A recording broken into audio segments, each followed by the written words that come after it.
మారిన విశ్వాస వీరుని విజయగాథ అనే ఒక అంశాన్ని, చక్కటి అంశాన్ని మనం నేర్చుకుందాం.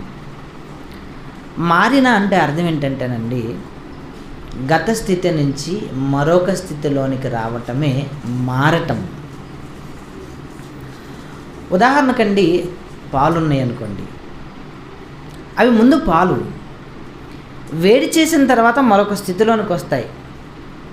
పెరుగు వేస్తే ఏమవుతుంది చెప్పండి? ఏమవుతుంది?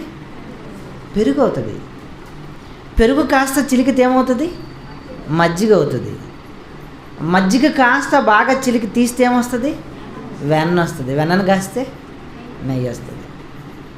అంటే ఒక స్థితిలో నుంచి మరొక స్థితిలోనికి మారటం. ఈ మారటం అని అనగానేనండి, ఒక్కొక్కసారి కొన్ని విషయాలు మీకు జ్ఞాపకం చేయగలిగితే, అప్పుడప్పుడు అండి కొంతమంది సక్సెస్ స్టోరీస్ని తెలియపరుస్తుంటారు. సక్సెస్ స్టోరీస్ ఉదాహరణకండి, మన దేశంలో ఒక గొప్ప వ్యవస్థ IAS వ్యవస్థ. ఇందులో ఉన్నట్టండి చివరి టైం లాస్ట్ ఛాన్స్ అతనికి ఎన్నోసార్లు రాశాడు. చివరి ప్రయత్నంలో IAS కొట్టాడటండి. ఈ IAS అతను కొట్టడానికట 10th fail, intermediate fail, degree fail, ఉద్యోగం వచ్చినంత వరకు అన్నిటిలో కూడా ఏమైపోయాడు? అతను ఫెయిల్ అయ్యాడు. కానీ తన పరిస్థితిని మార్చుకున్నాడు. అతను ఎక్కడ లోపం జరిగిందో కూడా తెలుసుకున్నాడు, ఆ లోపాన్ని సవరించుకున్నాడు, ర్యాంకును కొట్టేశాడు. అతను IAS అయ్యాడు అతను. అందుకే చాలామంది సక్సెస్ స్టోరీస్ని మనకు వినిపిస్తుంటున్నారు. ఒక గాంధీజీ మహాత్ముడు కావచ్చు, ఒక సుభాష్ చంద్రబోస్ కావచ్చు, ఒక శివాజీ గారు కావచ్చు. ఇంతమంది స్టోరీస్ని మనకు ఎందుకు తెలియచేస్తుంటారంటే, వాళ్ళండి ఒకనాటి కాలం అలా ఉన్నారు, తర్వాత ఇలా మారారు వాళ్ళు. ఒక ధనం సంపాదించిన వ్యక్తి గురించి కూడా అలాగే మాట్లాడతారు. ఒక ఉద్యోగాన్ని సంపాదించిన వ్యక్తి గురించి కూడా అలాగే మాట్లాడతారు. ఒకప్పుడు అతని పరిస్థితి వేరండి, ఇప్పుడు పరిస్థితి వేరండి, మారిపోయాడండి, చాలా మార్పు చెందాడని మాట్లాడతారు. దీనిని మారటం అని అంటారు. ఇక విశ్వాసులు అంటే ఎవరో కాదు, అది మనమే. చూడకపోయినా నమ్మిన వారం, చూడకపోయినా పరలోకం ఉందని, పాతాళం ఉందని, దేవుడున్నాడని, క్రీస్తు ఉన్నాడని, పరిశుద్ధాత్ముడు ఉన్నాడని, మరణించిన తర్వాత మరొక బ్రతుకుందని నమ్మిన వాళ్ళమే మనం.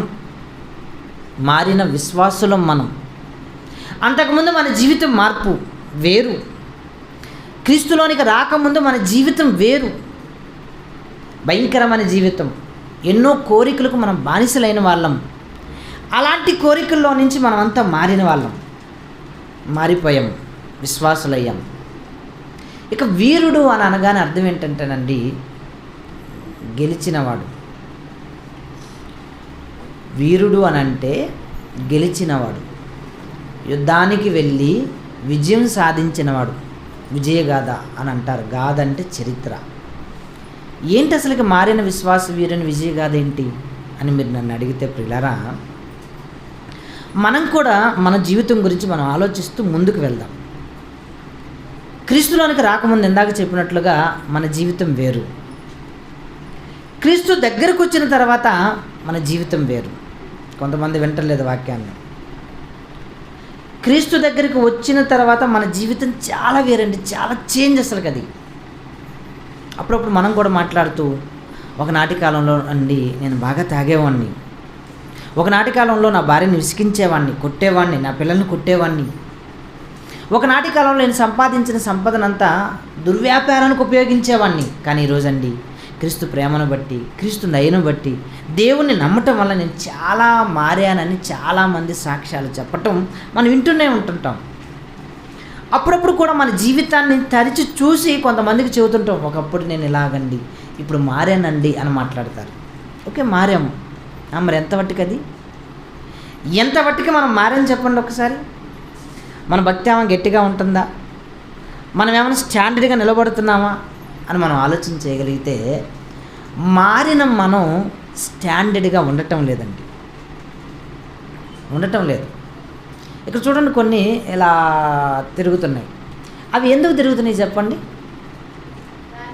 గాలికి తిరుగుతున్నాయి. ఎందుకు తిరుగుతున్నాయి? అవి ఏమీ లేవు, అన్నీ మూసేసి ఉన్నాయి, తిరుగుతాయండి. అవి స్టాండ్ ఉంటాయి. ఇది ఎందుకు చెప్పానంటే, భక్తి జీవితం కూడా స్టాండర్డ్గా ఉండాలనుకున్నాడు దేవుడు. మనల్ని క్రీస్తు రక్తంలో కడుక్కుంది, పరిశుద్ధులుగా మార్చుకుంది, పవిత్రులుగా మార్చుకుంది, క్రీస్తు దగ్గరికి తీసుకొని వచ్చింది. దీని వెనకాల దేవునికంటూ ఒక ప్రాముఖ్యమైన ఉద్దేశం ఉంది. అదే పరిశుద్ధులుగా, నిర్దోషులుగా, పవిత్రులుగా, దేవుడు లాగా భూమి మీద బ్రతకాలని. కానీ మన భక్తి ఏంటోనండి, ఒక్కొక్కసారి మనం క్రైస్తవులని మర్చిపోతాం, దేవుని ప్రజలమని కూడా మర్చిపోతుంటాం, విశ్వాసులమని కూడా మర్చిపోతుంటుంటాం. మనం చేసే కార్యక్రమాలు కూడా ఒక్కొక్కసారి భిన్నంగా మారిపోతుంటుంటాయి. మనమేనా ఇది చేసింది అన్నట్లుగా ఎదుటి వాళ్ళకి అనుమానం కలిగించేటట్లుగా కూడా మన ప్రవర్తన ఉంటుంది.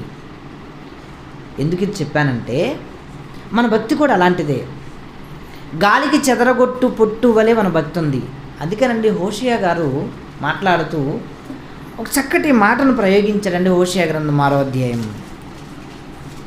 హోషేయ గ్రంథం 6వ అధ్యాయం 4వ వచనంలో ఏమని రాయబడిందో మీరు అందరూ తీసి చూడండి. హోషేయ గ్రంథం 6వ అధ్యాయం 4వ వచనంలో అక్కడ అంటున్నాడు, ఎఫ్రాయిము నిన్ను నేనేమి చేతును, యూదా నిన్ను నేనేమి చేతును, తెల్లవారగానే కనబడు మేఘము ఎగిరిపోవునట్లు, ప్రాతకాలమున పొడు మంచు ఆరిపోవునట్లు మీ భక్తి నిలవకపోవును అని అన్నాడు. క్రైస్తవులో ఆయనకు మరొక పేరుంది, అదే భక్తుడు, భక్తురాలు అని అంటారు.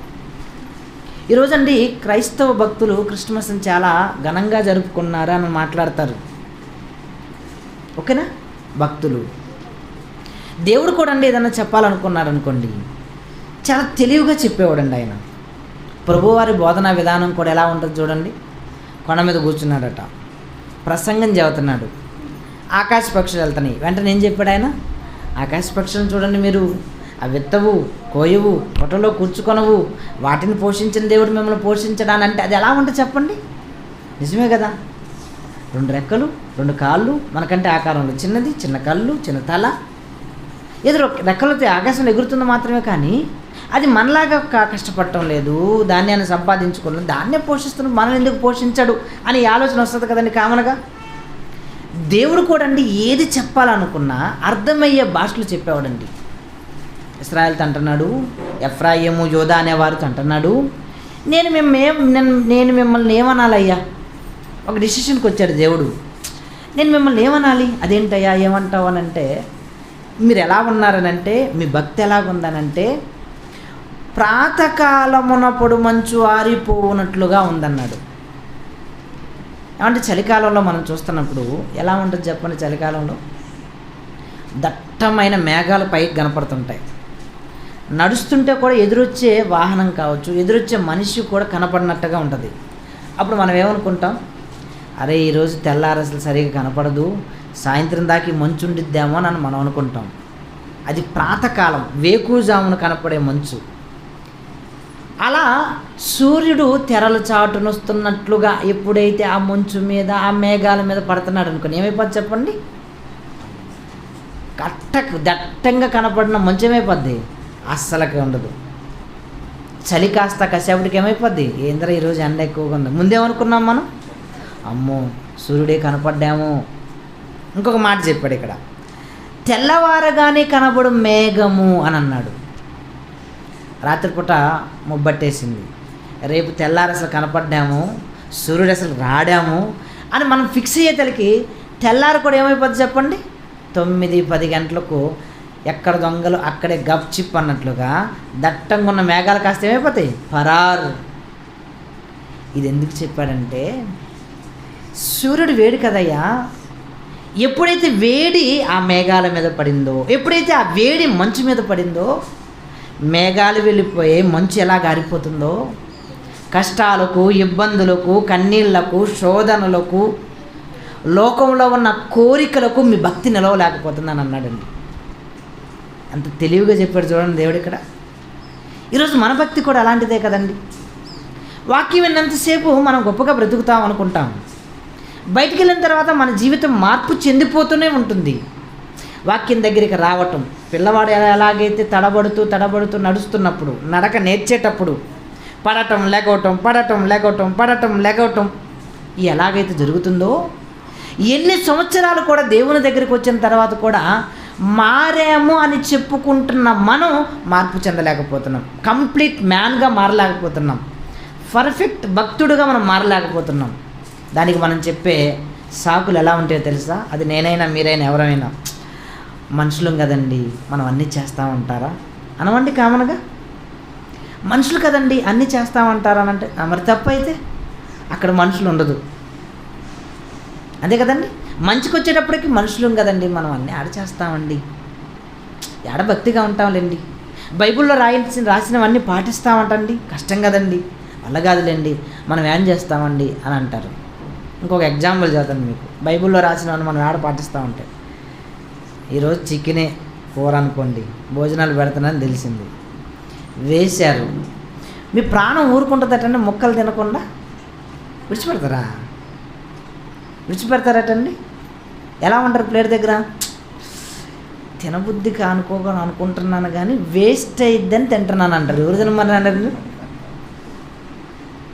ఎవరండి తినమన్నారు మిమ్మల్ని? అక్కడ చూడండి ఎంత లాజిక్గా మాట్లాడాం మనం, ఎంత తెలివిగా మాట్లాడుతున్నాం చూడండి.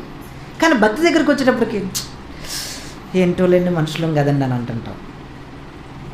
ఎందుకంటే మనం స్టాండర్డ్గా నిలవలేకపోతున్నాం, మన భక్తిలో స్టాండర్డ్గా ఉండలేకపోతున్నాం. దానికి ఎన్నో కారణాలు చెబుతున్నాం. అప్పుడప్పుడు మన జీవితంలో కొన్ని ఆచారాలు పద్ధతులు ఇవన్నీ ఉంటాయి చూశారు. ఎంత క్రైస్తవులు అని చెప్పుకున్నా అయ్యే పెళ్ళి దగ్గరికి వచ్చారు, కులం, కట్నం, డబ్బు, అందం ఇవి కావాలి. పెళ్ళిళ్ళ దగ్గరికి వచ్చేసరికి ఆచారాల దగ్గరికి వచ్చేసరికి అబ్బో లోకంలో ఎన్ని ఆచారాలు చేసి అవన్నీ ఉండాలి, యాడ్ చేస్తాంలేండి అని మనం చేస్తూనే ఎవరి మీద నడతామని తెలుసా? మా వాళ్ళు ఊరుకోవటం లేదండి అంటారు. అదేంటి ఎవరు ఊరుకోవట్లేదట?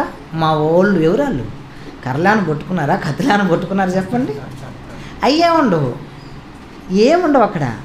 అంటే ఇదంతా నేను ఎందుకు చెప్పానంటే, మారేమని చెప్పుకున్నా కానీ మారని పరిస్థితి ఎవరిదన్నమాట? మందే. కానీ ఒక ఆయన ఉన్నాడండి, మీకు ఆయన పరిస్థితి గురించి చూపిస్తాను. మీకు తెలుసు అని ఉన్నట్టుగానే ఉంటుంది, కానీ నిజంగా వండర్ఫుల్గా ఉంటుంది. విందాం ఒకసారి.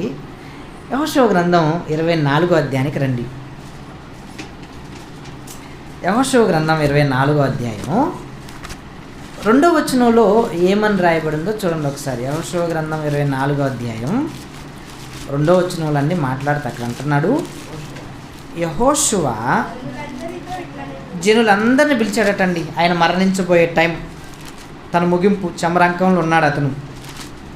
ఆ చివరి దశకి వెళ్ళిపోయేటప్పటికి ఏమని మాట్లాడుతున్నాడు అంటే, ప్రజలందరినీ పిలిచాడట.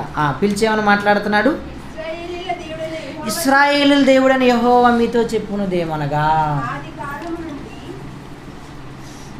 ఏమని మాట్లాడుతున్నాడండి? ఆది కాలము నుండి మీ పితరులు అనగా అబ్రహామునకును నాహోరుకును తండ్రి అయిన తెరహు కుటుంబీకులు నది అద్దరని నివసించారు. ఒక పూర్వపు చరిత్రను చదువుతున్నాడండి. అప్పుడప్పుడు కూడా మనం పరిచయం చేసుకునేటప్పుడు మేమండి మా తాతలు ఎక్కడున్నారండి, మా నాన్నోళ్ళు ఈ పని చేసేవాళ్ళండి అని మనం గొప్ప కోసం చదువుతుంటుంటాం. ఇశ్రాయేలు ప్రజలందరినీ కూర్చోబెట్టాడట, పెద్దలను పిలిచాడు, న్యాయాధిపతులను పిలిపించాడు, అందరిని కూర్చోబెట్టి అంటున్నాడు, అయ్యా మీరు ఎలా వచ్చారనంటే మీ వంశపు మూల పురుషుడు ఎవరనంటే ఒకరున్నారు. వాళ్ళు ఎవరనంటే ఇశ్రాయేలు దేవుడైన యెహోవా చెప్పునుదేమనగా అనగా ఆది కాలం నుండి మీ పితరులు. ఎవరా పితరులు అనంటే అబ్రహామునకును నాహోరుకును తండ్రి అయిన తెరహు కుటుంబీకులు నది ఎద్దరని నివసించి. వాళ్ళ బ్యాక్గ్రౌండ్ హిస్టరీ ఏంటంటే ఇతర దేవతలను పూజించారటండి. అబ్రహాం గారు ఎలాంటి వాడటండి? దేవుళ్ళలోనికి రాకముందు ఇతర దేవతలను పూజించేవాళ్ళు. వాళ్ళు ఇతర దేవతలను, తెరహు కానీ నాహోరు కానీ అబ్రహాం కానీ హారాను కానీ వీళ్ళందరూ ఎవరిని పూజించేవాళ్ళట? ఇతర దేవతలను పూజించేవారట. మనలో కూడా చాలామంది బై బర్త్ క్రిస్టియన్స్ ఉన్నాం. మనం ఎవరు కూడా బై బర్త్ క్రిస్టియన్స్ ఎవరు కాదు, బాప్తిజం తీసుకుని క్రిస్టియన్స్ అవుతాం. మన తాతలు స్టోరీకి వెళ్తే మనం అందరం కూడా ఎలాంటి వాళ్ళని చెప్పండి? ఏదో ఒక దేవుణ్ణి ఈ లోకంలో మన సంప్రదాయాలను బట్టి, మన పితరుల పద్ధతులను బట్టి మన పితరులు నమ్మిన వాళ్ళు ఉన్నారు. నమ్మిన తర్వాత మనకిన్న ఆచారాలు కానీ ఈ పద్ధతులు కానీ అలవాటు అయిపోయిన తర్వాత ఒక్కసారిగా దేవుణ్ణి నమ్మటం అంటే చాలా కష్టం. మీరు గుర్తుపెట్టుకోండి ఒకసారి. ఇది ఎందుకు చెబుతున్నాను, నేనే ఒక దేవుణ్ణి నమ్ముతున్నానండి. ఈ లోకంలో ఎవరో పేరు మోసి దేవుణ్ణి నమ్ముతున్నాను. నా దగ్గరకు వచ్చి మీరు క్రీస్తు గురించి పరిచయం చేశారనుకోండి, నేను నమ్ముతాను చెప్పండి? నేను నమ్మగలనా చెప్పండి? ఎన్ని ప్రశ్నలు అడుగుతాను, ఎన్ని విధాలకు క్వశ్చన్ చేస్తాను మిమ్మల్ని. నాకు దేవుడు లేడా, నాకంటూ ఒక గ్రంథం లేదా, మా దేవుడు ఎంత గొప్పవాడు, అలా రాయబడింది ఇలా రాయబడింది నేను మాట్లాడనండి, మాట్లాడతాను. అబ్రహాం గారు కూడా, నేను ఇది ఎందుకు చెప్పానంటే, అబ్రహాం గారు కూడా దేవుని దగ్గరికి రాకముందు, దేవుడు పరిచయం కాకముందు అతనికి ఎవరు పరిచయం అనమాట? ఇతర దేవత కాదు, ఎవరట ఇక్కడ చెప్పాడు, ఇతర దేవతలను. ఎంతమంది మనకు తెలియదండి, ఎంతమందిని కొలిచారో మనకు తెలియదు. అలాంటి అబ్రహాం గారు పూర్వపు స్థితి ఆయన దగ్గరికి దేవుడు వచ్చాడండి. ఆనాటి కాలం దేవదత్తులు వస్తే దేవుడు కదా అనుకునేది, అది మీకు చెబుతుంది. మళ్ళీ దేవుడు వచ్చాడు ఇలా చెప్పాడని మీరు మళ్ళీ బయటికి వెళ్ళిన తర్వాత లాక్కండి దాన్ని, దారం లాగినట్టు. ఓకేనా? దేవుడు వచ్చాడు. దేవుడు వచ్చిన తర్వాత పరిచయం అయ్యాడండి. ఆయన ఏమని మాట్లాడుతున్నాడో హెబ్రీలకు రాసిన పత్రిక 11వ అధ్యాయం, హెబ్రీలకు రాసిన పత్రిక 11వ అధ్యాయం 8, 9, 10 వచనాలను మీరు ఆలోచించేయండి. హెబ్రీలకు రాసిన పత్రిక 11వ అధ్యాయం 8, 9 వచనాల్లో, అబ్రహాము పిలువబడినప్పుడు విశ్వాసమును బట్టి ఆ పిలుపుకు లోబడి తాను స్వాస్థ్యముగా పొందనయున్న ప్రదేశమునకు బయలు వెళ్ళాడు. నెక్స్ట్ ఏమంటున్నాడు? ఎక్కడికి వెళ్ళనయ్యున్నాను అది ఎరుగుక బయలు వెళ్ళాడటండి. ఇది ఎలా ఉందంటే, నేను కూడా మోషన్ ఫోన్ చేశాడు అనుకోండి, తమ్ముడు తిరుపతికి వచ్చేసే అన్న, తిరుపతికి వచ్చేసే అని అన్నాడు. నాకు అడ్రస్ తెలుసు కాబట్టి తిరుపతికి వచ్చాను. బస్సు దిగిన తర్వాత అన్న ఫోను తెలియలేదు అనుకోండి, ఫోన్ నెంబర్ పని చేయట్లేదు అనుకోండి, దిగాను అంత మట్టికి. ఇప్పుడు తిరుపతిలో ఎక్కడ దేవులాడాలి, ఏ సెంటర్లో దేవులాడాలి, ఏ బస్ స్టాండ్లో దేవులాడాలి చెప్పండి? ఇది మీకు ఎందుకు చెప్పానంటే, దేవుడు అబ్రహామును పిలిచాడండి. పిలిచేటప్పటికి మీరు అనలైజ్ చేయండి, పిలిచేటప్పటికి ఆయన పేదవాడేం కాదు, ధనికుడు, భార్య ఉంది, పిల్లలు లేరు. తన సహోదరుని కుమారుడు ఉన్నాడు, లోతున్నాడు, అతని భార్య ఉంది. వీరితో పాటు కొంతమంది పనివారు ఉన్నారు, గొడ్లు ఉన్నాయి, అన్నీ ఉన్నాయి. హారాను దగ్గరికి వచ్చేటప్పటికి తండ్రి గారు మరణించాడు. వారు పూర్వపు ఊరేమో మెస్పొతోమియా ఆ ప్రాంతం. ఈ హారాన్ నుంచి కనానుకు రమ్మంటున్నాడు దేవుడు. ఇక్కడి నుంచి అక్కడికి రమ్మంటేనే, మీ ఊరిలో ప్రార్థనకు రమ్మంటేనే మనం చెప్పే సాకులు ఎన్ని ఉంటాయి చెప్పండి? ఆటో దొరకటం లేదు, ఎండగా ఉంది, బండి లేదు, వర్షం పడుతుంది, కడుపు నొప్పి, తలనొప్పి, ఇబ్బందులు, సమస్యలు ఎన్ని చెప్పామండి మనం? అది ఎవరైనా చెప్పుంటాం మనం. అబ్రహాం గారిని పిలిచేటప్పుడు అండి, హారానికి కనానికి ఇప్పుడున్న లెక్కల ప్రకారం అట 900 మైళ్ళు అటండి. నేను నెట్లో సెట్ చేశాను, అది కరెక్ట్ అని నేను చెప్పను. 900 కిలోమీటర్లు. ఎన్ని కిలోమీటర్లు అట? 900 కిలోమీటర్లు. అప్రాక్సిమేట్లీ ఎంత ఉంటుందో ఇక్కడ నుంచి లెక్క నాకు తెలియదు, కానీ ఒకనాటి కాలంలో విశాఖపట్నం అంత దూరం అటండి. అప్పుడు ఏంటి, ఇప్పుడు నేను రేపు విశాఖపట్నం వెళ్ళాలి, టికెట్ కన్ఫామ్ కాలేదని చాలాసార్లు అన్న టికెట్ కన్ఫామ్ కాలేదు అని అంటున్నా. నేను ట్రైన్ ఎక్కి కూర్చోడిని వెళ్ళటానికి టికెట్ కన్ఫామ్ కాలేదని బాధపడుతుంటే, బస్ ఫెసిలిటీ ఉంది, బండి ఉంది, కారు ఉంది, ఇప్పుడున్న ఫెసిలిటీస్. 900 కిలోమీటర్ల కనాను ప్రాంతానికి వెళ్ళమంటే ఎలా ఉంటుంది చెప్పండి ఒకసారి? కొత్తగా పరిచయమైన దేవుడి మాట అంటే మనిషి మైండ్ సెట్ ఎలా ఉంటుంది చెప్పండి? ప్రాక్టికల్గా మీరు ఆలోచన చేయండి. మీరు ప్రాక్టికల్గా ఆలోచన చేయండి ఒకసారి. నేనే మీకు పరిచయం అయ్యానండి, రండి నాతో అంటే మీరు వస్తారా చెప్పండి? ఎవడరా వీడు ఇప్పుడే పరిచయం అయ్యాడు, రమ్మంటున్నాడు ఏంటి అసలుకి అనరండి? ఎన్ని విధాలుగా ఆలోచిస్తారు చెప్పండి? 900 కిలోమీటర్ల ప్రయాణం చేయాలని అంటే, ఇప్పుడు ఆయన ఒక్కడే కాదు, సింగిల్ మ్యాన్ అయితే వచ్చేస్తాడు. పెళ్ళిగాని పురుషుడైతే ఎలా ఉంటారు చెప్పండి? ఎక్కడికైనా వచ్చేస్తాడు, తిరిగేస్తాడు. పెళ్ళైన భార్య ఉందే, అందగత్తి, బహు సౌందర్యవతి. ఇప్పుడు ఆమె ఏం చేయాలి? దేవుడు ప్రత్యక్షమైనప్పుడు 70 సంవత్సరాలు ఆమెకి ఏం చేయాలి చెప్పండి? భార్య రమ్మంటే ఊరికి వస్తుందటండి. ఉన్న ఊరు విడిచిపెట్టి రావాలని అంటే భార్యకి చాలా కష్టం. ఎందుకంటే అక్కడ చాలామంది బంధువులు ఉంటారు, చాలామంది ఉంటారు, తెలిసిన వాళ్ళు ఉంటారు. వాళ్ళందరిని విడిచిపెట్టి రావాలంటే ఎంత కష్టం చెప్పండి. భార్యను ఒప్పించాలంటే అబ్రహాం గారు ఎంత బాధపడ్డాడో తెలియదండి, అది భర్తలకే తెలుసు. అంతే కదండి, భార్యను ఒప్పించాడు. ఇప్పుడు పని వాళ్ళు కూడా రావాలి, ఎందుకంటే సామాన్యుడి కథగా ఇతనికి ఆస్తి ఉంది. ఆనాటి కాలంలో ఆస్తి అంటే ఏంటి? గొర్రెలు, గొడ్లు, అవే కదండి ఆస్తి. ఇప్పుడు రావాలి. రావాలంటే ఎలా ఉంటుంది చెప్పండి? వాళ్ళ పని వాళ్ళని ఒప్పించాలి. తనతో పాటు తన సహోదరుని కుమారుని లోతు భార్యను ఒప్పించాలి. ఎంత కష్టం అండి.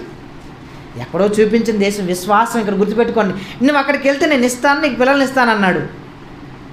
ఈ మాటను బట్టి నమ్మి భార్యను ఒప్పించి, తన సహోదరుని కుమారుని ఒప్పించి, పనివారిని ఒప్పించి బయలుదేరటం అంటే ఎంత కష్టమో చెప్పండి. ఒక్క మాటను బట్టి వెళ్ళాలో తెలీదు, చెప్పాడు పొమ్మంటున్నాడు, ఎక్కడికి వెళ్ళాలో తెలీదు, రావటం అంటే చాలా కష్టం అండి. ప్రాక్టికల్గా ఆలోచన చేయండి, చాలా కష్టం అండి.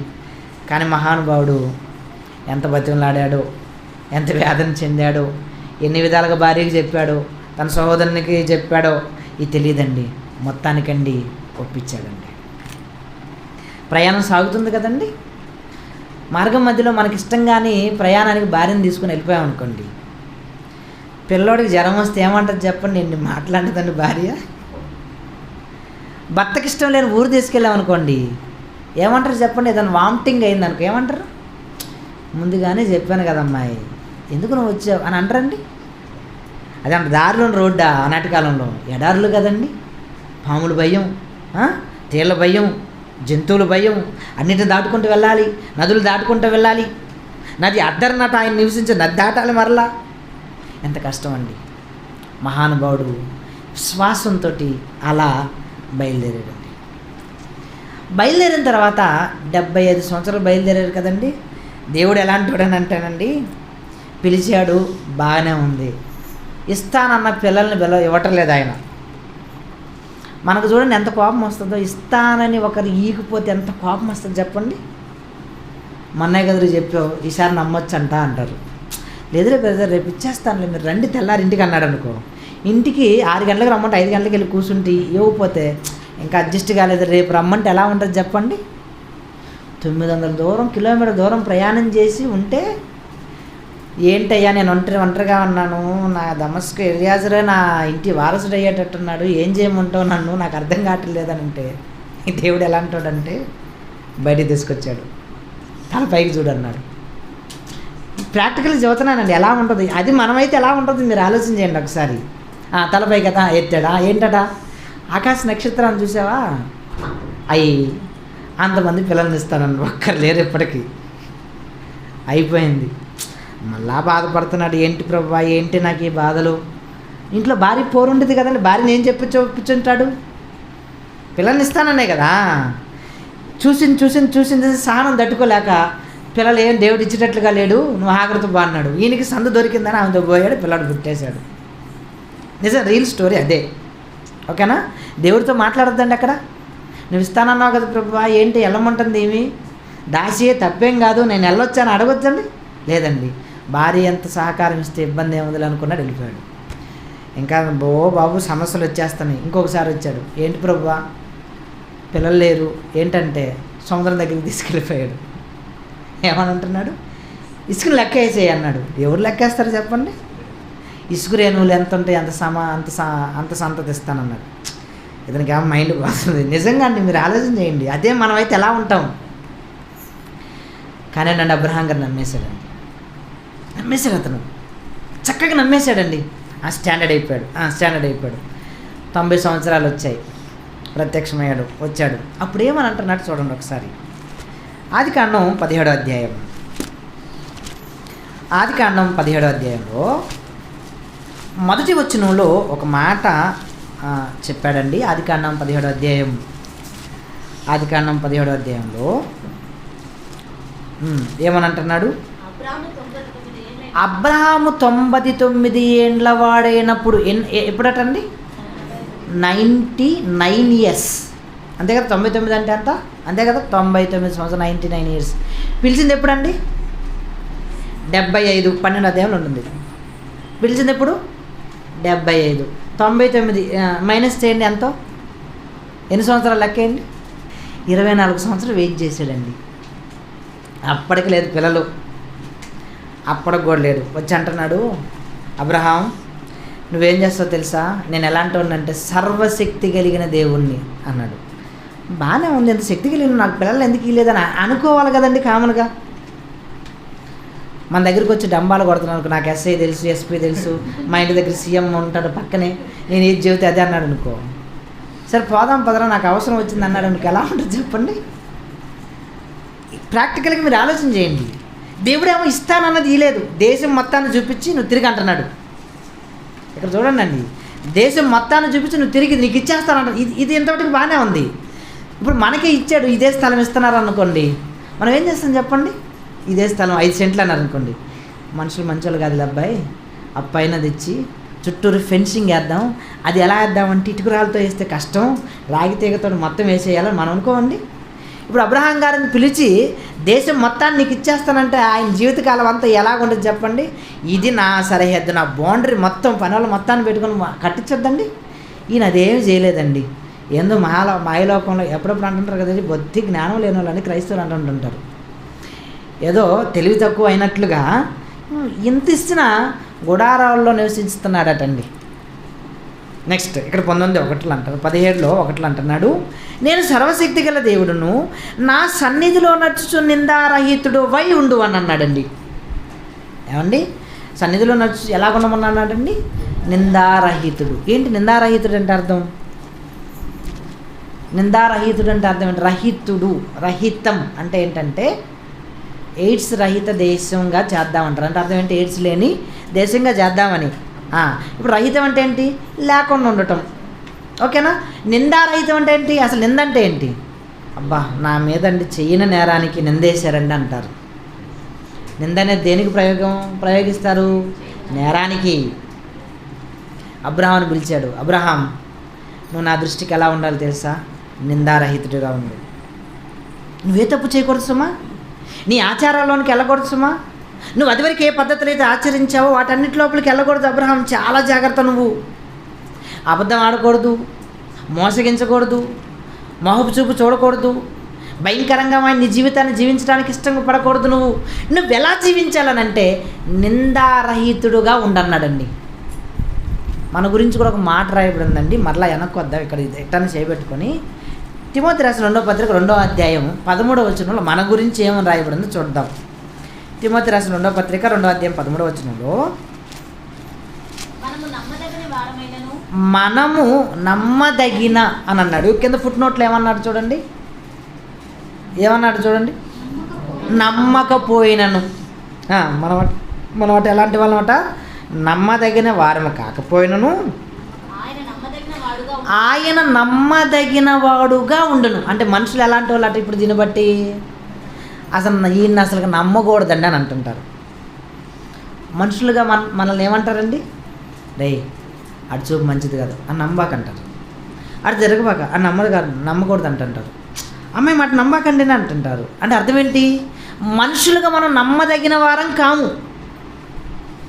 అందుకని మనుషులుగా ఉన్న ఒక మంచి పేరు మనకి తీసేసేసి దేనికి పెట్టారో చెబుతారో తెలుసండి? ఒకటట ఒక జంతువట, ఒక జంతువట. చెప్పగలరు ఏ జంతువు అది? మనం నమ్మదగిన వారం కాకపోయినా ఇంకొకటి నమ్మకమైంది అంటదట. ఏంటిదట? కుక్కట. ఏంటిదట? విశ్వాసం గల జంతువు. మనిషి రే ఇది నమ్మకూడదు. అసలు చూడండి ఎవరికి ఉండాల్సింది మీరు ఎవరికి వెళ్ళిందో. మీకు అర్థమైందా?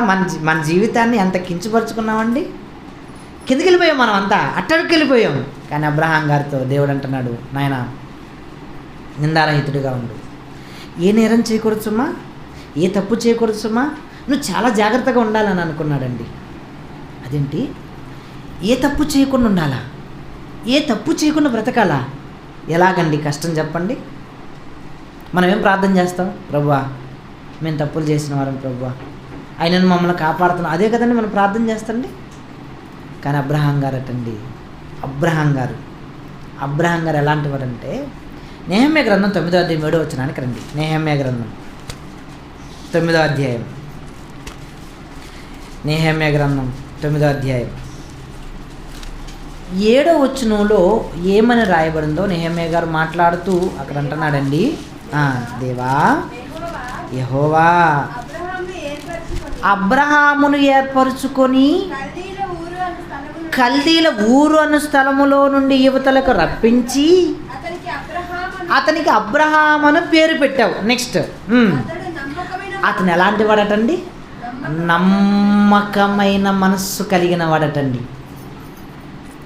ఏమండి, మన రోగం తెలియలేదనుకోండి, డాక్టర్కి అర్థం కాలేదు.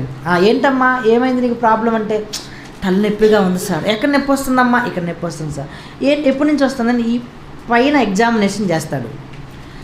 అర్థం కాకపోతే ఏ డాక్టర్ అని ఇప్పుడు ఏం చేస్తున్నాడంటే అవన్నీ అడగటంలా, తలనొప్పి అనగానే టప్పి టప్పి టప్పి టప్పి ఒక 20-30 వేలు బిల్లులు రాసేసేసి పంపిస్తాడు బయటికి. ఎందుకు చెప్పండి? స్కానింగ్. తలలో ఏముందో తెలుసుకోవడానికి, నడువు నొప్పి అంటే నడువు దగ్గర ఏముందో తెలుసుకోవడానికి స్కానింగ్ అంటాడు. ఇన్ఫెక్షన్ ఏముందో బ్లడ్ టెస్ట్ చేస్తుంటారు, ఉమ్మి టెస్ట్ చేస్తుంటారు, కళ్ళె పరీక్ష చేస్తుంటుంటారు, యూరిన్ టెస్ట్ చేస్తుంటారు, ముక్క పరీక్ష చేస్తుంటారు, క్యాన్సర్ వస్తే బయాప్సీ. ఇవన్నీ ఎందుకు చేస్తారు చెప్పండి? పరీక్ష కోసం, తెలుసుకోవటం కోసం. ఇది ఎలా నిజమో? దేవుడు మనస్సు నెరిగి మనం మంచోడని అనిపించుకోవటం అంటే చాలా కష్టమండి. ఆయన స్కానింగ్ ఎలా ఉంటుందో తెలుసా? అంతరింద్రియములను పరిశోధించేవాడట. అబ్రహాం ఎంత గొప్పడో మీకు చెబుతాను ఇక్కడ. అంతరింద్రియములు ఆయన ఏం చేస్తాడట? పరిశోధించేవాడట. అంతరింద్రియములు అంటే ఈ కన్ను ఇలా చూస్తున్నామనే మనకు తెలుసు. ఈ కన్ను దేనిని చూస్తుందని ఎవరికి తెలుసు చెప్పండి? నాకే తెలుసు. ఏంటి చూస్తున్నావు అని అడుగుతాం, ఏం లేదులే అంటారు. ఎందుకు చూశాడు ఎవరికి తెలుసు? నాకే తెలుసు. ఇది ఎలా నిజమో? ఏమి చూస్తున్నామో, ఏమి మాట్లాడుతున్నామో, ఏమి ఆలోచిస్తున్నామో, చీకటిలో ఉన్నప్పుడు ఏమి చేస్తున్నాము, బయట ఉన్నప్పుడు ఏం చేస్తున్నాము, హృదయంలో నుంచి బయటికి తెప్పించేటప్పుడు దేన్ని దాచి మనం బయటికి తెస్తున్నాము, మనుషులకు తెలియకుండా ఎన్ని భయంకరమైన కార్యక్రమాలు చేస్తున్నాము, దేవుని దగ్గరికి వచ్చిన తర్వాత మనం ఎలా నటిస్తున్నాము, ఇవన్నీ ఎవరికి తెలుసు అన్నమాట? దేవుడికి తెలుసు. కానీ అబ్రహాం గారు మనస్సులోనికి దేవుడు తొంగి చూస్తే ఎలాగుందట? మన మనసులో తొంగి చూస్తే వాడరే, అరే ఆ డోరు, శ్రీనివాసరావు డోర్ క్లోజ్ చేయండి అయ్యా, చూడలేకపోతున్నాను అండండి దేవుడు. అంతే కదా? కానీ అబ్రహాం గారి మనసులోనికి ఒక్కసారి దేవుడు అలా తొంగి చూస్తేనట ఎలా ఉన్నాడట? నమ్మకమైన మనస్సు కలిగిన వాడట. పిలుపుకు లోబడి రావటం ఒక ఎత్తు అయితే, అందరిని ఒప్పించుకొని తీసుకొని రావటం ఒక ఎత్తు అయితే, వచ్చిన తర్వాత దేవుడు ఇస్తానన్న కుమారుడి కోసం 25 years వెయిట్ చేయటం ఒక ఎత్తు అయితే, దేవుడు చెప్పిన మాటను బట్టి నిందారహితుడుగా ఉండు అబ్రహాం అని అనగానే ఉంటాను తండ్రి నేను ఖచ్చితంగా అని అన్నాడు. దేవుని మనస్సును గెలుచుకున్నాడండి. అందుకే దేవుడు అండి ఏమన్నాడు తెలుసా? ఎబ్రీ 11:16 ఒక మాట అన్నాడని తర్వాత చదువుకోండి. ఎబ్రీ 11:16 అబ్రహాము దేవుడును అని అనిపించుకొనుటకు సిగ్గుపడలేదటండి. అబ్రహాం దేవుడిని అని అనిపించుకొనుటకు ఏమవ్వలేదట? దేవుడు సిగ్గుపడలేదట. ఇది పెళ్ళిలో సిగ్గు కాదండి. పెళ్ళిలో కూర్చుంటే ఎలా ఉంటుంది చెప్పండి? అమ్మాయి ఓవరకు సిగ్గుపడుతుంటుంది. కొంతమంది మగవాళ్ళు కూడా పెళ్లి చూపులకి వెళ్తే వీళ్ళు సిగ్గుపడిపోతుంటారు ఆంకెలు చూడటానికి. ఇది సిగ్గు అనుకుంటాం మనం. అప్పుడప్పుడు ఈడు నా కొడుకు అనిపించుకోవడానికి సిగ్గు అనిపిస్తుంది అని అంటుంటారు.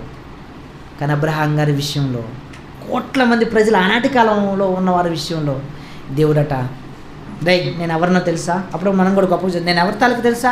ఎవరి తాలూకు అయ్యా? ఈ మధ్య గెలిచాడు ఎమ్మెల్యే తాలూకు ఆనంగాలు మనకు ఎలా ఉంటుంది చెప్పండి? అమ్మో ఎమ్మెల్యే గారి తాలూకు అంటాం. దేవుడంతటి వాడే తన స్థాయిని తగ్గించుకొని నేను అబ్రహాము దేవుడు నన్ను అన్నాడనంటే అసలు అబ్రహాం గారు ఎంత నచ్చుంటాడో మీరు ఆలోచన చేయండి ఒకసారి. అంతగా గెలిచాడా మనసు? అంత గొప్పగా మనసు గెలిచాడా? అవునండి, నిజంగా అబ్రహాం గారు వండర్ఫుల్ మ్యాన్ అండి. ఆయన ఎన్నో సుగుణాలు ఉన్నాయి, చెప్పాలని చాలా ఉంది ఆయన గురించి. అంతగా నచ్చాడండి. నచ్చితే ఒక అమ్మాయి అబ్బాయి నచ్చితే ఏం చేస్తారు చెప్పండి? అమ్మాయి అబ్బాయి నచ్చారనుకోండి ఏం చేస్తారు? ఫ్రెండ్షిప్, లవ్ అంటారు కదండి. మనకు ఎవరైనా ఒక వ్యక్తితో పరిచయం అయిందనుకో, మనకు నచ్చితే ఎలా ఉంటాం చెప్పండి? ఏం చేస్తాం? ఫ్రెండ్షిప్ చేస్తాం, మనం స్నేహం చేస్తాం వారితోటి. మనం నచ్చాం కాబట్టి ఇది నమ్మొచ్చురా. అయితే ఏం చేస్తాం? అన్ని రహస్యాలు చెప్పేస్తారు. స్నేహితుడికి ఏం చేస్తారు చెప్పండి?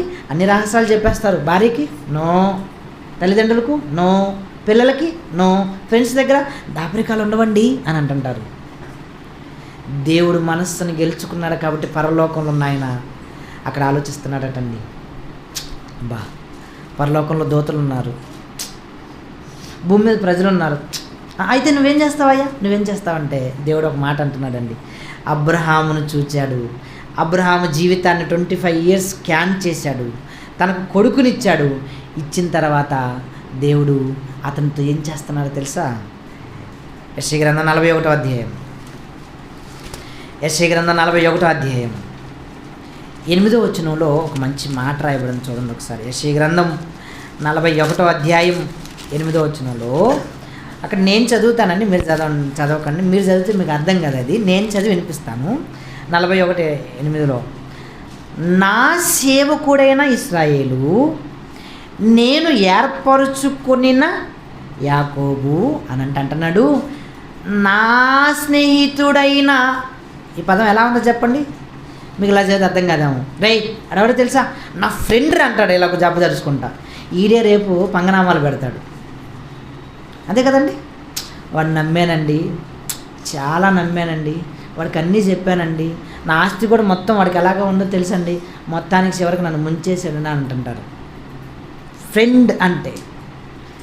కానీ దేవుడు ఏమని మాట్లాడి తెలుసు, నా స్నేహితుడు రా. ఏమంటే దేవుడు స్నేహం చేయటం అంటే ఎంత కష్టం చెప్పండి. మీకు ఇలా చేస్తే కూడా అర్థం కదా. పిఎం మోడీ గెలిచిన తర్వాత ఏకదాటిగా మీ ఇంటికి కారు వేసుకొని వచ్చాడు అనుకోండి, అందరూ అధికారులు అరలిపోతుంటారు, ఎక్కడికి వచ్చాడు, ఎందుకు వచ్చాడు, ఏంటంటే. బయటికి రాగానే ఇంటి డోర్ తలుపు తీయగానే మేము పిలిచి మీ మీద భుజం మీద చేసి, ఇతను ఎవరో తెలుసా, నా ఫ్రెండ్ అన్నాడానికి ఎలా ఉంటుంది చెప్పండి. ఫోటో తీయించుకొని ఇంట్లో పెద్ద ఫోటో కట్టించి రోడ్డు మీద పెద్ద ఫ్లెక్సీ వేయించాం మనం, ఎలా ఉంటుంది ఊర్లో మన పొరుగుబడి ఎలా ఉంటుంది. పిఎం స్నేహితుడట, పిఎం రా, అతనికి జీవితం ఏదైనా తెలిసిపోద్దురా, అతనికి జీవితం అన్ని పనులు అయిపోతాయి, అంతే కదండి. మీరు ఎమ్మెల్యే కంటే ఎమ్మెల్యే పిఏకి ఎక్కువ బలం ఉంటుంది, తెలుసో తెలీదో, అంతే కదండి. ఎవరికి బలం? ఎమ్మెల్యే కాదు, ఎమ్మెల్యే పిఏకి. ఎందుకని? పిఏ చెబితే ఏదైనా ఎమ్మెల్యే చేయాలి. ఇప్పుడు అబ్రహాం గారు ఎలాగైపోయాడనమాట, దేవుడి కట్ట ఫ్రెండ్ అయిపోయాడటండి.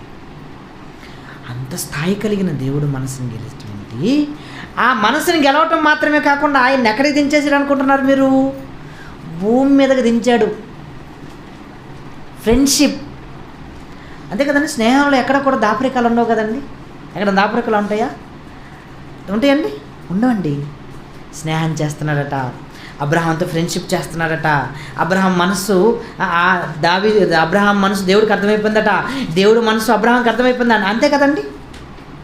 మనం ఫ్రెండ్షిప్ చేయాలనుకోండి ఎలా ఉంటుందో తెలుసా? మీకు ఇంకొక ఫ్రెండ్షిప్ చెప్తాను మీకు. అమ్నోను తర్వాత ఆనాటి కాలంలో ఒకరు ఉన్నారు కదండి, ఎవరు? దావీదు కొడుకు. అమ్నోనుకు ఒక మంచి వాడు పెద్ద వెదవ టైప్లో ఒక అతను ఫ్రెండ్ ఉండేవాడు, యెహోనాదాబా. Very good. ఎవరు చెప్పారు? మీరా? Very good. చప్పలు కొట్టండి ఒకసారి ఆయనకి. యెహోనాదాబు అసలు ఇది భయంకరమైనడు అండి. అసలు ఈడే అమ్నోను మంచోడు కాదంటే, వీడికి ఎలాంటి వాడు పరిచయం అయ్యాడనమాట? చెడ్డోడికి. అప్పుడప్పుడు చూడండి, చెడ్డోడే పరిచయం. మీకు ఇలా చెబితే కూడా అర్థం కాదేమో. ఒక తాగుబోతు ఇంకొకరు ఎవరు ఫ్రెండ్ అవుతారు చెప్పండి? తాగుబోతే ఫ్రెండ్ అవుతాడు. ఒక పేకాట ఆడేవాడికి ఎవరు ఫ్రెండ్ అవుతాడు? పేకాటోడే. ప్రార్థనకు వచ్చేవాడే ఫ్రెండ్ అవుతాడు అన్నది ఎలా నిజమో, మంచోడైన దేవుడు ఎవరికి ఫ్రెండ్ అయ్యాడట? అబ్రహాం. ఏంటండి వాళ్ళిద్దరి మధ్య బాండింగ్ చెప్పండి ఒకసారి. కొంతమంది ఫ్రెండ్స్ చూడండి ఎలా ఉంటారు, ఎందుకురా తినలేదని అంటే, వాడు రానిరా అంటుంటారు. ఏమరా తినమంటే, వాడు వచ్చినాక తింటామలే అంటుంటాడు. బాధ వేసింది అనుకో, ఈడు ఎక్కడ ఉంటాడని అంటే, వాడు ఫ్రెండ్ దగ్గర ఉంటాడు, వాడిని అడగండి రా, ఇంటికాడ ఉంటారా అంటుంటారు. మీరు చూసారా? ఎందుకంటే బాండింగ్. మనుషులుగా ఒకరి మనసులో ఒకరికి ఏముందో తెలియనన్నప్పుడు, అబ్రహాములో ఉంటున్న ఈ మనసును చూసి దేవుడు పరలోకంలో ఉంటున్న ఆయన కిందకు వచ్చి ఏమని అడిగిస్తున్నారు చూడండి. ఆదికాండం 18వ అధ్యాయం 19 చూడండి ఒకసారి. ఆదికాండం 18వ అధ్యాయం 19లో, ఎట్లనగా యెహోవా అబ్రహామును పిలిచి గూర్చి చెప్పినది. 17 అప్పుడు యెహోవా, నేను చేయబోవు కార్యమును అబ్రహామునకు దాచెదనా అని అన్నాడు. ఏంటండి దాచెదనా అంటే అర్థం ఏంటి చెప్పండి? అప్పుడప్పుడు కొన్ని విషయాలు మనం చేద్దామని అనుకుంటా కూడా ఎవరికి చెప్పం, స్తబ్దుగా ఉంటాం, సీక్రెట్గా ఉంటాం. స్నేహితుల మధ్య దాపరికాలు లేవని ఇందాక చెప్పాను చూశారు. పరలోకంలో ఎక్కడో డిసైడ్ అయిపోయాడు దేవుడు సొదొమ గొమొర్రాని లేపేయాలని. దేవదూతలను ముగ్గురిని పంపించాడు కిందకి. ముగ్గురు వచ్చారు, ఇద్దరేమో అటు వెళ్ళారు. ఒక దేవదూత ఏమో ఇక్కడ నుంచి మాట్లాడుతుంటుంది. ఏమని మాట్లాడుతుంది తెలుసా? దేవుడే మాట్లాడినట్లు మాట్లాడుతుంది. ఏమని మాట్లాడుతుంది? నేను చేయబో కార్యమును అబ్రహామునకు దాచిదన. ఏంటి నువ్వు చెప్పతే ఏంటి? నా ఫ్రెండ్ కదా ఆయన. ఈ లాజిక్ మీరు అర్థం చేసుకోండి. ఎందుకని నువ్వు దాచలేకపోతున్నావు? నా ఫ్రెండ్కి నేను దాపరికం ఎందుకు చేస్తాను? నా ఫ్రెండ్కి నేనేం దాచేస్తాను? అదేంటయ్యా? నేను చెప్పపోతే ఏమో అబ్రహాం నేను ఏమైనా అడుగుతాడా? నీ మీద ఏమైనా అలుగుతాడా? అలుగుడా నాయన? అలగడతను. కానీ నేను చెయ్యాలనుకున్నది చెప్పాలనుకుంటున్నాడండి. ఎక్కడున్నాయని ఎక్కడికి దించాడో చూడండి మీరు ఒకసారి అబ్రహాం గారు. మీకు అన్న అర్థం కావాలి. మనకు ఒక్కొక్కసారి అండి బైబిల్ చదువుతున్నా కానీ ఏం అర్థం కాదండి. అప్పుడప్పుడు చూడండి, రోడ్డు మీద వెళ్తున్నప్పుడు ఈ మాట కష్టంగా అనుకోకండి, బాధపడకండి, తిట్టుకోకండి నన్ను. రోడ్డు మీద వెళ్తున్నప్పుడు అప్పుడప్పుడు కొంతమంది పిచ్చి వాళ్ళు అటు ఇటు చూసి అలా చూసి నవ్విపోతున్నట్టుగా ఉంటుంది కొంతమంది జీవితాలు చూస్తుంటే. మనకు కొన్ని సందర్భాలు అర్థం కావండి. పరలోకంలో ఉంటున్న మహాసింహాసనం మీద కూర్చొని ముల్లోకాల చక్రవర్తి తనకు అనుసరితో అన్నిటిని నడిపిస్తున్న దేవాతి దేవుడు ఆనాటి కాలంలో అబ్రహాం గారి కొరకు కిందకి దిగొచ్చాడనంటే మీరు ఆలోచించండి ఒకసారి. ఎందుకు అతను నచ్చాడు, ఎందుకు అతను ప్రేమించాడు అని అంటే అబ్రహాం గారు దేవుని ఆజ్ఞలను గైకొన్నాడండి. అతను నమ్మాడంతే, దేవుడు ఇచ్చిందాకా వెయిట్ చేశాడంతే, దేవుడు నిందారహితుడిగా ఉన్న పాపం లేనివాడిగా బ్రతికాడు. అన్ని మంచి క్వాలిటీస్ తన దగ్గర ఉన్నాయండి. ఇన్ని మంచి క్వాలిటీస్ ఉన్నాయి కాబట్టి పరలోకంలో ఉంటున్న దేవుడు భూమి మీదకి వచ్చి అబ్రహాంతో ఫ్రెండ్షిప్ చేస్తున్నాడండి. స్నేహం ఫ్రెండ్ అయిపోయాడు. అయితే ఫ్రెండ్ అయ్యాడు కదా. అయితే ఏం చేస్తాడు? ఫ్రెండ్స్ అప్పుడప్పుడు అండి కొంతమంది ఏం చేస్తారంటే టెస్టులు పెట్టుకుని ఉంటారు. నేను కూడా చదువుకునేటప్పుడు, నేను ఇంజనీరింగ్ చదివేటప్పుడు సడన్గా ఫోన్ వచ్చిందండి. సురేష్ అన్నని తిరుపతి రావు అన్న వీళ్ళిద్దరు ఉన్నారు. ఫోన్ వచ్చింది. నేను ఎక్కడో పని మీద ఉన్నా. శ్రీను, సురేష్కి బండి మీద వెళ్తుంటే యాక్సిడెంట్ అయింది, కాలు కూడా కదిలించలేకపోతున్నాడు, రక్తం పోతుంది, నువ్వు ఎక్కడున్నావు తొందరగా అన్నాడు. ఎలా ఉంటుంది చెప్పండి? ఫ్రెండ్కి అలా జరిగితే ఎలా ఉంటుంది చెప్పండి? భయం అయిపోతుంది. ఏంటన్నా ఏం జరిగింది అని అంటున్నాను నేను. ఏమైంది అంటుంటే, లేదు శ్రీను అంత రక్తం పోతే ఎక్కడున్నా, ఏ హాస్పిటల్ అంటే, లేదు ఇంటికాడికి తీసుకొచ్చాను, నువ్వు వస్తే మనం తీసుకెళ్దాం అన్నాడు. ఓరు నాయన, ఎక్కడో ఆటో అని బతిలాడుకొని ఆటో ఎక్కి వచ్చిన దాకా టెన్షన్ పడి లోపలికి వెళ్ళి డోర్ తీస్తే వాళ్ళిద్దరు నవ్వుతున్నారండి. ఇప్పుడు నాకు ఎలా ఉంటుంది చెప్పండి? ఏంటనంటే వస్తావో లేదోనని ఫోన్ చేసేవాళ్ళు అంటున్నారు, ఏదో సావు కబురు చల్లగా చెప్పినట్లుగా. అంటే స్నేహితుల మధ్య ఏముంటుంది చెప్పండి? ఒక్కసారి టెస్ట్ చేస్తుంటారు. నేను తిన్నదాకా ఉండు, నేను వచ్చిన దాకా నేను తినకుండా ఉంటానులే అని అంటాడు. అంతే కదండి అంటారు. రాగానే వాడే లేచి నుంచొని బల్ల మీద ప్లేట్ పెట్టి భోజనం వడ్డిస్తున్నాను, నువ్వు కూడా రారానంటే, నువ్వు రావటం లేట్ అయ్యేదలికి నేను తిన్నానంటే ఎలా ఉంటుంది చెప్పండి? ఎందుకు రావణమన్నావు అని అన్నమండి. మనం టెస్ట్ చేస్తుంటుంటాం. స్నేహితుల మధ్య కూడా కొన్ని టెస్టులు జరుగుతుంటాయి. అబ్రహాం గారిని కూడా దేవుడండి టెస్ట్ చేశాడండి. ఫ్రెండ్ని టెస్ట్ చేశాడు, స్నేహితుని టెస్ట్ చేశాడు. ఏంటి ఆ టెస్ట్? మీకు తెలుసు, వచనాలు చూపించడం నేను మీకు చాలాసార్లు అండి. ఏంటి ఆ టెస్ట్? అబ్రహాం, నీకు ఇచ్చాను కదా నేను నీకు కొడుకునిచ్చాను కదా. అయితే ఏంటి, నువ్వు ఎక్కడికి వెళ్ళినా కానీ బలిపీఠం కడుతున్నావు, ఆ బలిపీఠం మీద బలిస్తున్నావు, జంతువును బలిస్తున్నావు, రైటే, మంచిదా. అయితే ఇప్పుడు నేనేం చేయమంటావయ్యా? నీకు అసలు ఆ పదం ఎలా ఉంటుందనండి, అది మనమైతే మనకు అర్థమవుతుందండి. మీరు ఆ ఫీల్డ్తో చదివితే మీకు అర్థమవుతుంది. నీకు ఒక్కడై ఉన్న నీ కుమారుని, ఈ పదాలు ప్రయోగిస్తారండి. అప్పుడు ఎలా ఉంటుంది చెప్పండి? అప్పుడప్పుడు పిల్లలకండి ముళ్ళు ఏదైనా గుచ్చుకుంటే వాళ్ళు ఏడవటం కంటే వీళ్ళు తొందరగా ఇప్పుడు ఏడ్చేస్తాను, కళ్ళప్పుడు కాళ్ళు నీళ్ళు కారిపోతుంటాయి. ఒక పేపర్లో నేను చూశానండి. పాపం ఒక అబ్బాయికి అండి గడ్డపూలుగండి ఇలా గుచ్చుకొని ఇటు బయటకు వచ్చేసిందండి, ఎముకలో నుంచి కూడా బయటకు వచ్చేసింది. ఆ పేపర్ సన్నివేశం చూస్తే వాడు ఏడవటం కంటే వీళ్ళమ్మ తెగ ఏడుస్తుందండి పాపం. లేక లేక వృద్ధాప్యంలో పుట్టిన నలుసు ఇస్సాకు, అంతే కదండి. వచ్చాడట. వచ్చి ఏం అడుగుతున్నాడు?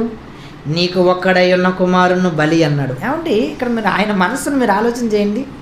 బలి అంటే ఎక్కడికి వెళ్తే అక్కడ బలిపీఠం కట్టి బలిస్తారు కదండి. మోరియా పర్వతం దగ్గరికి ఎందుకు వెళ్ళాలి? మీరు ఆలోచించారు ఎప్పుడైనా? మోరియా పర్వతం దగ్గరికి ఎందుకు వెళ్ళాలి ఆయన? ఇక్కడ ఇస్తే బలి కాదు, తీసుకోడేంటి, అంతే కదండి. ఎక్కడైనా భోజనమే అని అనుకుంటాం మనం, కొంత దూరం వెళ్ళి చేస్తుంటాం. ఎందుకు చేస్తానని చెప్పండి, అక్కడ బాగుంటుందని అనుకుంటాం కొన్ని పరిస్థితుల్లో. ఎక్కడికైనా బయటకు వెళ్తాను అనుకో, ఇంట్లో తిన్నయ్యా, ఇక్కడైనా భోజనమే కదా అంటుంటారు భార్యలు. ఇక్కడ ఇవ్వచ్చు కదండి బలి. నీకు ఒక్కడయ్యన్న కుమారు నాకు బలి ఇచ్చే అన్నాడు. ఏమనుకోవాలి చెప్పండి అబ్రహాం గారు? అదే మన పరిస్థితి అయితే ఎలా ఉండదు చెప్పండి. అంత దాకెందుకు, హాస్పిటల్లో ఉన్నాడు, కొడుకు బెడ్ మీద ఉన్నాడు, దేవుడు ప్రత్యక్షమై కణాలు తగ్గిపోయాయి, 25,000 వచ్చాయి, నా కోసం చచ్చిపోతాడు నీ కొడుకు అని దేవుడు అన్నాడు అనుకో, ఆయన బానిస్తామటండి మనం. హాస్పిటల్లో ప్రత్యక్షమై అన్నాడు అనుకోని పానిస్తాం మనం. కాళ్ళే వేళ్ళ కొట్టుకొని, వద్దు ప్రభువా, ఒక్కడే కొడుకు ప్రభువా, దయచేసి ప్లీజ్ ప్రభువా, వద్దు ప్రభు అనమానండి.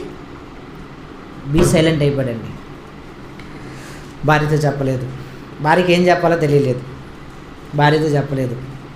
కట్టెలు కొట్టి కొడుకు తల మీద పెట్టాడు, పనివారిని తీసుకున్నాడు, గాడిద గంతలు కట్టాడు, ప్రయాణం చేస్తున్నాడు. మోరియా పర్వతానికి వెళ్ళాలి, పోవాలి. ఏమండి ఇక్కడ మూడు పూటలు తినాలి కదండి.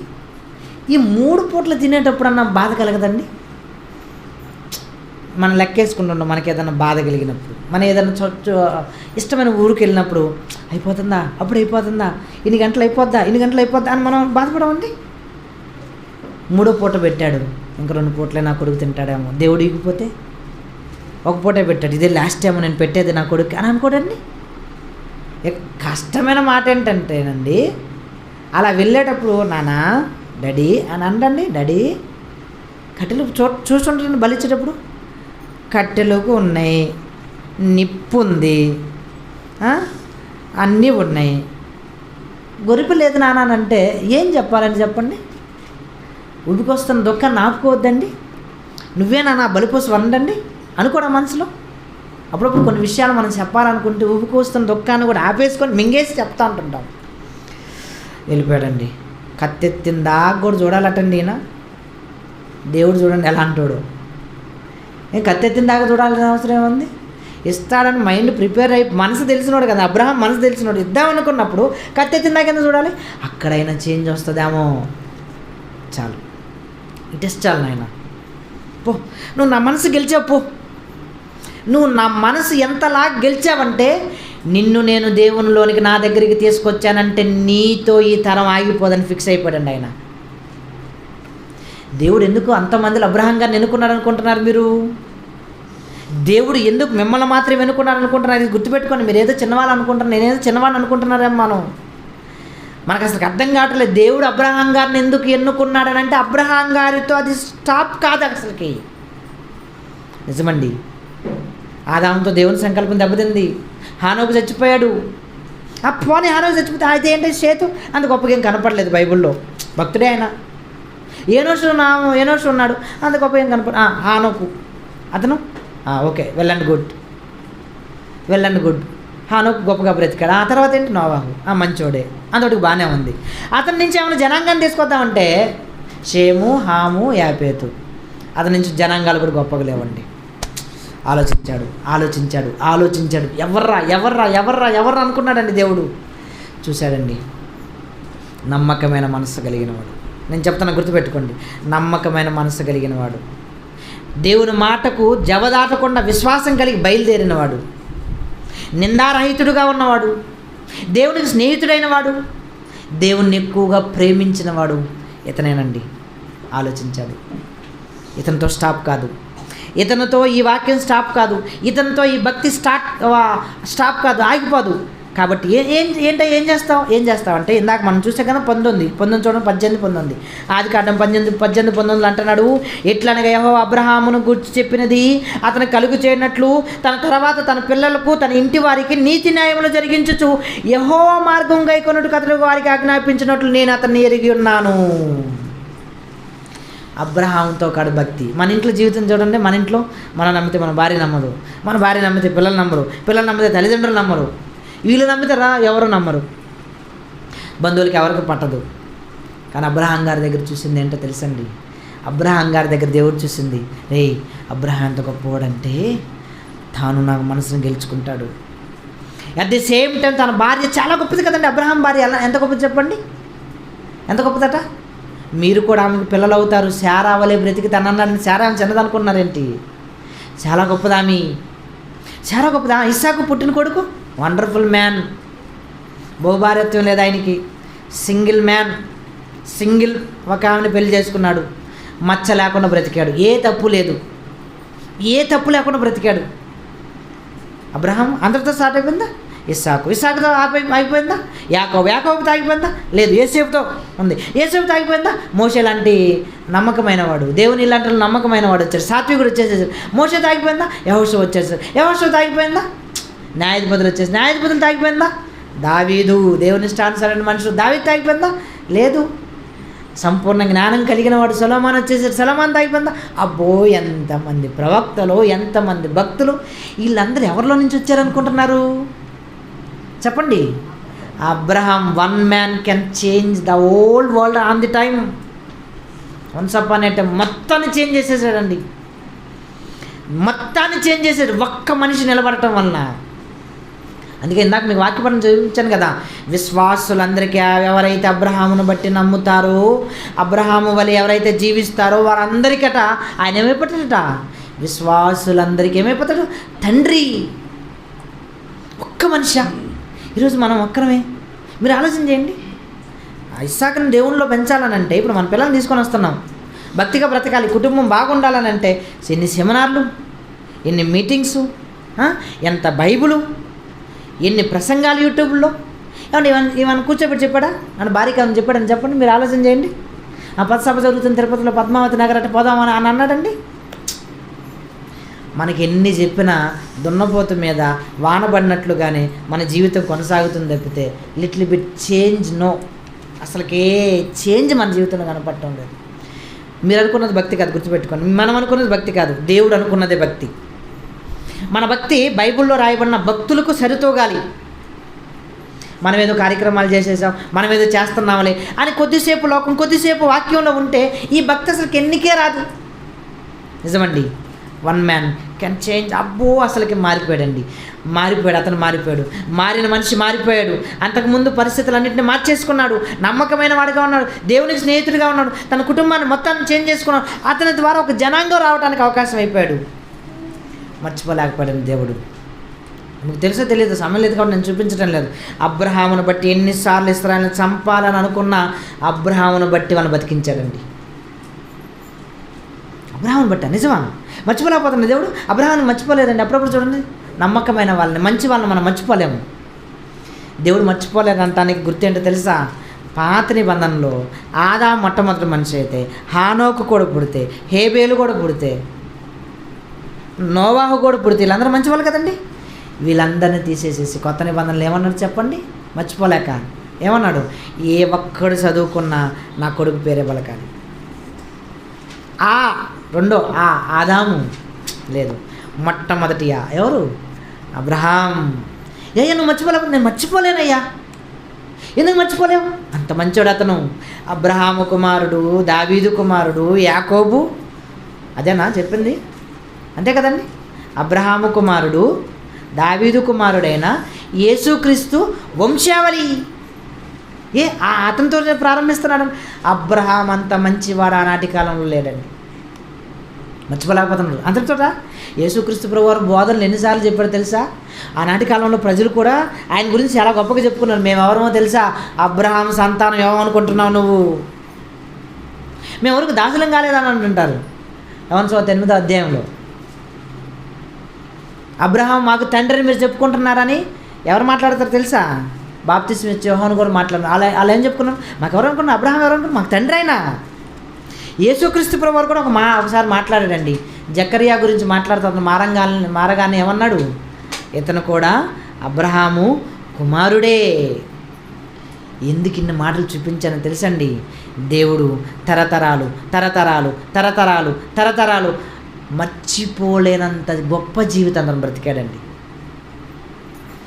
No classes, no seminars, no Bible, ఇవన్నీ ఏమీ లేవు. ఏమంటే ఈరోజు మనం ఆయన గురించి చెప్పుకుంటూ అతనిలాగా బతకాలని మనం అనుకుంటున్నాం. అంతకుముందు ఎవరున్నారు చెప్పండి ఒకసారి? అంతకుముందు ఎవరండి అతనికి ప్రేరణ? పాపాన్ని జయించడానికి ఎలాగండి అతను కలిగాడు? అతను నిలబడగలిగాడు చెప్పండి ఒకసారి? ఏమీ లేని టైంలో విశ్వాసం కలిగి దేవుడు చెప్పిన ప్రతిదీ చేసుకుంటూ పోయాడు కాబట్టి అతను ఈరోజు విశ్వాసులకు తండ్రిగా ఉన్నాడండి. అందుకే అతను ఏం చేశాడు తెలుసా? లోకాన్ని జయించాడు. చూపిస్తాను మీకు చివరగా. యోహాను రాసిన మొదటి పత్రిక 5వ అధ్యాయం.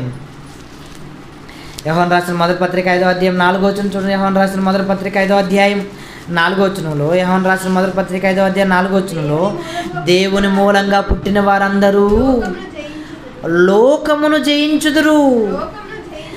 లోకాన్ని జయించాలంటే ఏముండాలట? విశ్వాసం.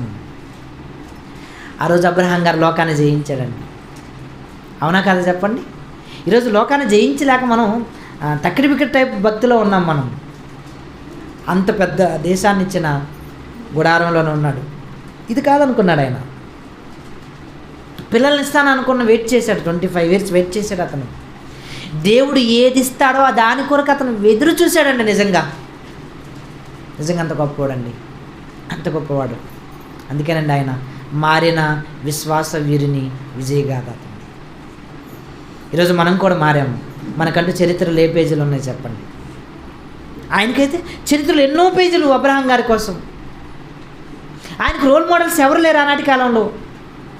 ఆయనకి ఇలాంటి తరగతులు ఏమీ లేవు, ఇలాంటి సెమినార్స్ ఏమీ లేవు, ఇలాంటి బైబిల్ అనేది ఏమీ లేదు, ఇలాంటి యూట్యూబ్లో మనం చూసే ప్రసంగాలు ఏమీ లేవు. కానీ ఆయన మారిపోయాడు. మారి ఒక్కడే ఈరోజు మనం ఈ విధంగా మాట్లాడుకోవటానికి, నమ్మిన వారందరికీ విశ్వాసులుగా తండ్రిగా మారితే ఈరోజు మనం ఏం చేయగలుగుతాం చెప్పండి? మన విజయగాథ ఎక్కడ ఉంది చెప్పండి? మనది విజయగాథ కాదు కదా, తిరోగమన గాథ ఉంది మనది. కొద్దిసేపు దేవునిలో, కొద్దిసేపు అవిధేయతలో మనం జీవిస్తున్నాం. వద్దు. ఎందరో భక్తుల జీవితాలు దేవుడు మన కళ్ళకు కట్టినట్లుగా చూపిస్తున్నాడు. ఈ రోజు నుంచి మనం ఒక డెసిషన్ తీసుకుందాం. ఎందరితో స్నేహం చేస్తున్నాం కదా, దేవునితో స్నేహం చేయాలి. మనం ఒక మంచి నిర్ణయం తీసుకుందాం. దేవునితో స్నేహం. ఏమంటే ఆయన మనతో ఉంటే అసలు ఏది మనకు తక్కువ కాదండి, ఏది తక్కువ కాదు. ఆయనతో స్నేహం చేద్దాం. ఆయన మనసు గెలుచుకునేటట్లుగా నమ్మకమైన మనసు కలిగిన వాళ్ళంగా ఉందాం. నిందారహితులుగా ఉందాం. మనం లోకాన్ని జయించగలిగినంత విశ్వాసం కలిగి ఉందాం. దేవుడు పని కొరకు ఏదైనా చేయగలిగే సామర్థ్యత కొరకు మనం ముందుకు వెళ్దాం. కాబట్టి నిజంగా తిరుపతిలో మీరు ఉండటం చాలా అదృష్టవంతులు. చాలా ప్రాంతాల్లో సెమినార్స్ ఏం జరగటం లేదు. కానీ మీకు ప్రతి నెల ఒక మంచి డిప్యూటీ డైరెక్టర్ గారి చేత, మధ్యలో మరలా కొంతమంది ప్రిన్సిపాల్ చేత ఎన్నో మంచి మాటలు ప్రకటించబడుతున్నాయి. ముందు చెప్పాను ఒక మాట, మీకు ఇవన్నీ ఎందుకు ప్రకటించబడుతున్నాయి అంటే దేవుని చేతులలా చిక్కారు. చిక్కిన మనం పని చేయకపోతే, బ్రతకకపోతే, దేవుని సంఘం అన్నా సంఘ కార్యక్రమాలన్నా బాధ్యత రాహిత్యంగా ఉంటే గుర్తుపెట్టుకోండి, మీ జీవితంలో, నా జీవితంలో ఎన్నో దెబ్బలు తగులుతాయి. ఎందుకంటే మన యజమానిని చిత్తం ఎరిగి కూడా మనం ఏం చేయటం లేదు కాబట్టి మనకేమవుతుందట, అనేక దెబ్బలు వస్తాయి. కాబట్టి ప్రియులారా ఆలోచన చేయండి, మంచి నిర్ణయం తీసుకోండి, దేవుని కొరకు నమ్మకంగా బ్రతకండి.